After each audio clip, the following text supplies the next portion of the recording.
Hello guys, welcome back to another chess video. This is Amit here, and today I'll be showing you an interesting position which is displayed on the video. And in this position you can see that as of now currently the king doesn't have any square to move to. Actually in this position the king cannot move either to d5 or d7, or it cannot take the white bishop. But there is also another move with the bishop as well, but if bishop moves elsewhere then it may get captured except on the g6 square. G6 is this square, so except this square everywhere it will be captured. So the pawn on the e7 is actually eyeing the f6, and it can take either the f6 or the d6 knight or the bishop. So, and also these passes are actually not worth it because queen is present on the board, so it's easier to mate the black king with the queen on the board. So, and also white has a large number of major and minor pieces. Major is the queen and minor pieces are the bishop and the knight. So with these pieces on the board, white can actually try to attack. Now if you consider this position, if knight or the bishop moves elsewhere, then king escapes onto e7 and it cannot be mated in any way within 2 moves.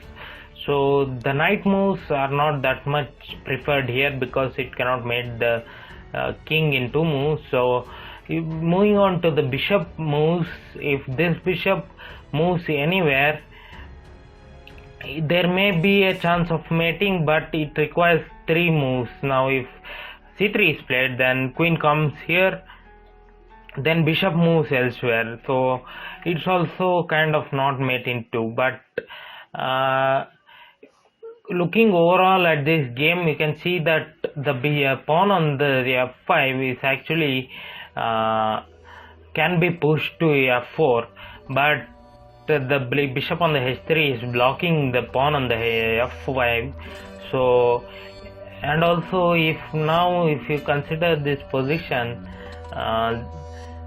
there's not much of a move for white, but to mate into. But now if you consider the bishop move anywhere, bishop can actually come to d5 and mate the black king, and at this current position. But how exactly can the bishop come to d5?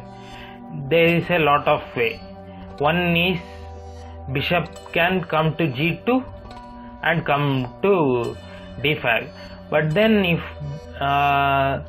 bishop comes to g2, then black may take the bishop on the d6.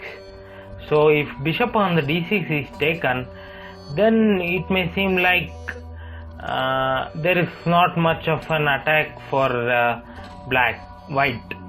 So here one of the move which comes to mind is the bishop move, but the bishop cannot give check on the d5 square and checkmate because king can move to e7. So there has to be one more method. But if knight comes to f8 to give check, the f6 gets captured, so it's not a move with the knight or the bishop. So once queen comes to e1, then it's a mate because king cannot move here or anywhere, it cannot move. So once bishop moves here, this is one of the mate, and the other mate is if bishop moves elsewhere, then bishop directly gives check and it's a mate. But now on analyzing properly, we get to know that king can be mated, but there are only 2 options, either to take the bishop or to take the knight. Now if knight is taken, then knight goes to f8 and it's a checkmate. So this way pieces coordinate with each other and checkmate the black king. So the pieces are knight and the queen, or the bishop and the queen. So queen also plays an important role when bishop on the d6 is captured. So queen comes to e1 and it's a checkmate.